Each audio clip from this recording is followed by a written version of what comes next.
మీ ఇంటికే వచ్చి మేము శారీ ప్రిప్లేటింగ్ చేసి మీ ఎదురుగానే ప్యాకింగ్ చేసేసి మీకు హ్యాండ్ ఓవర్ చేసేసి వచ్చేస్తాము. మన దగ్గర అలాంటి సర్వీసెస్ కూడా ఉన్నాయి. హలో అండి, welcome back to Omika sari prepleating and draping service in Hyderabad. ముందు వీడియోలో మనము శారీ మెజర్మెంట్స్ ఎలా తీసుకోవాలి అని చెప్పాను కదా, మరి ఈ వీడియోలో అయితే శారీ ప్రిప్లేటింగ్ కంప్లీట్గా ఎలా చేసుకోవాలి అని చెప్పేది చూపిస్తాను. వీడియో మాత్రం స్కిప్ చేయకుండా చూడండి. అలాగే మీ ఫ్రెండ్స్ అండ్ ఫ్యామిలీ కూడా ఎవరికైనా ఈ వీడియో యూజ్ అవుతుంది అని అనుకుంటే షేర్ చేయండి. మరి లైక్ ఇవ్వడం మాత్రం మర్చిపోవద్దు. ఈ శారీ ప్రిప్లేటింగ్ స్టార్ట్ చేస్తున్నాను. ఫస్ట్ అయితే మనము పళ్ళు ఎలా తీసుకోవాలి. ఫస్ట్ పళ్ళు పాటికైతే మనము పిన్ పెట్టేసుకున్నాం కదా. పిన్ పెట్టేసిన తర్వాత పిన్ పెట్టిన సైడ్కి ఆపోజిట్లో అంటే అటు సైడ్ చూడండి, పిన్ పెట్టిన సైడ్ ఇది మనము కింది సైడ్ తీసుకుంటున్నాము. ఫస్ట్ బార్డర్ ఉంటుంది కదా, ఆ బార్డర్ని నేను తీసుకుంటున్నాను. ఫస్ట్ ప్లీట్ అనేది మన ఇష్టం అండి, ఎంతైనా పెట్టుకోవచ్చు. ఫస్ట్ ప్లీట్ వచ్చేసి మీకు నచ్చిన సైజులో పెట్టుకోవచ్చండి.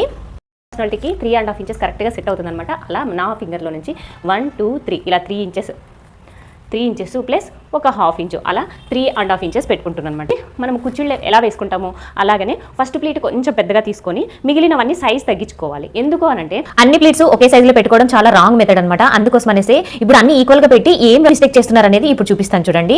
ఇప్పుడు చూడండి, ప్లీట్స్ అన్ని ఈక్వల్గా పెట్టుకున్నా. ఇప్పుడు మన షోల్డర్ మీద ఇలా వేసుకున్నప్పుడు చూడండి ఏమైపోతుంది, బార్డర్ ఏమో లోపలికి వచ్చేస్తుంది, ఇవన్నీ బయటకు వచ్చేస్తున్నాయి.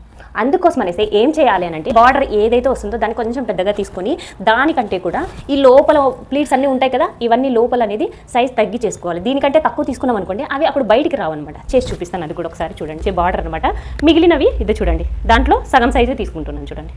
సగం కానీ 75% కానీ ఇలా తీసేసుకోండి. తీసుకున్నారంటే మీకు బయటికి రావాలి ప్లీట్స్ అనేటివి. నార్మల్గా శారీ డ్రేప్ చేసుకునే వాళ్ళు కూడా సేమ్ ఇలాగే చేసుకోండి చూడండి. ఫస్ట్ ప్లీట్ మనకి ఎలివేట్ అవుతుంది కానీ ఈ ప్లీట్స్ అనేది బయటికి రావన్నమాట. ఈ ఫస్ట్ ప్లీట్ కంటే ఇవి బయట రాకుండా ఉంటాయి. అందుకోసం అనేసి ఫస్ట్ ప్లీట్ కంటే ఇవి కొంచెం తక్కువ పెట్టుకోవాలి. ఇలా పెట్టుకున్న తర్వాత అన్ని నీట్గా అరేంజ్ చేసుకొని ఫస్ట్ అయితే ఇక్కడ ఒక పిన్ పెట్టేసుకుంటాం కదా, పెట్టేసి ఇప్పుడు దీన్ని టేబుల్ కట్ చేసి సో ఇలా క్లిప్స్ పెట్టేసిన తర్వాత ఇప్పుడు వచ్చేసి 3 4 చూసారా, ప్లీట్స్ అన్ని లోకి వెళ్ళిపోయినాయి. పైన ప్లీట్ మాత్రమే ఎలివేట్ అవుతుంది చూడండి. దీన్ని ఐరన్ చేసేసుకోండి. పార్ట్ ఐరన్ చేసేసినాం కదా, ఈ ఐరన్ చేసేసిన పార్ట్ని టేబుల్కి కొంచెం అటువైపు వేసేసుకోవాలన్నమాట. ఒక సేఫ్టీ పిన్ మెజర్మెంట్ పెట్టుకున్నాం కదా చూడండి, ఇక్కడ ఉంది కదా, ఇక్కడ వరకు కూడా మనం సేమ్ ప్రాసెస్ కంటిన్యూ చేయాలన్నమాట.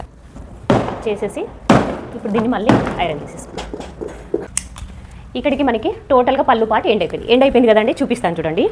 ఇందాక మనము పళ్ళు వేసుకున్నప్పుడు ఇవన్నీ బయటకు వచ్చాయి కదా, కానీ ఇప్పుడు రాలేదు చూడండి. ఎందుకనంటే ఫస్ట్ ప్లీట్ కంటే లోపలివి సైజ్ తగ్గించడం వల్ల మనకు ఈ ప్లీట్స్ అనేది బయటకు రాకుండా ఉంటాయి. అంటే మనకి బార్డర్ ఎలివేట్ అవుతుంది అనమాట, లోపల ప్లీట్స్ కాదు. చూసారా పళ్ళు ప్లీట్స్ ఎంత పర్ఫెక్ట్గా వచ్చినాయో. Next part 2 front pleats spreading ఎంతమంది కావాలి కమెంట్ చేసేసేయండి.